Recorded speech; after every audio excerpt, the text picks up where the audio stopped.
I think once, if you get involved and you personally do it, then and you see the true facts, then you change your mentalities. As an officer of the law, Gabe Valdez swore an oath to protect and serve the community of Dulce, New Mexico. But nothing prepared him for the waves of cattle mutilations, sightings, and unexplained phenomenon happening in this small town. I'm the only state police officer stationed in that area, and all the criminal matters would be referred to. When they mutilated a cow that belonged to Manuel Gomez from Dulce, he used to run cattle, and he went one day to check on him. He found out somebody had slaughtered his cow. During the mid-'70s, Gabe Valdez became the head investigator of the cattle mutilations of Ed Gomez's ranch in the small town of Dulce. The mutilations happened sporadically every few months until the 1980s, as confirmed by Norio Hayakawa. And he was in the Dulce area since around the mid-'70s up to probably the late '80s. So Gabe Valdez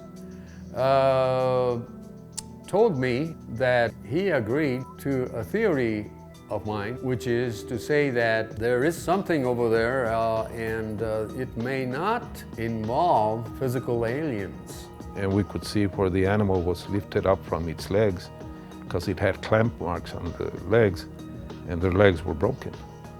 I'm not saying it was a federal agency, but we were able to find some physical evidence at the crime scene.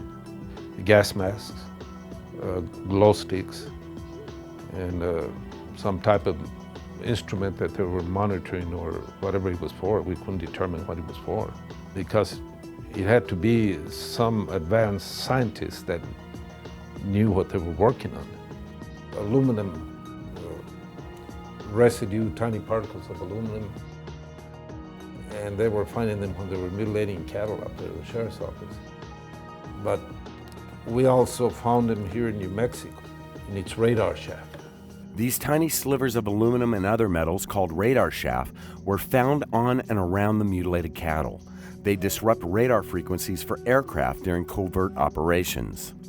One reason Gabe Valdez thinks that it may be scientists mutilating these cattle is that they are testing to see if there is a correlation between radiation levels and cancer throughout the area. The radiation dates back to December 10, 1967, when Project Gas Buggy was executed just 25 miles south from the town. Howard Eliason, who holds a PhD in education from the University of Pennsylvania, did something most people would never dream of doing. He retired from his teaching duties in Florida and relocated to Dulce specifically to study this phenomenon. Through reading books, I came across Gabe Valdez's name. I came out and I met him, and we hit it off instantly.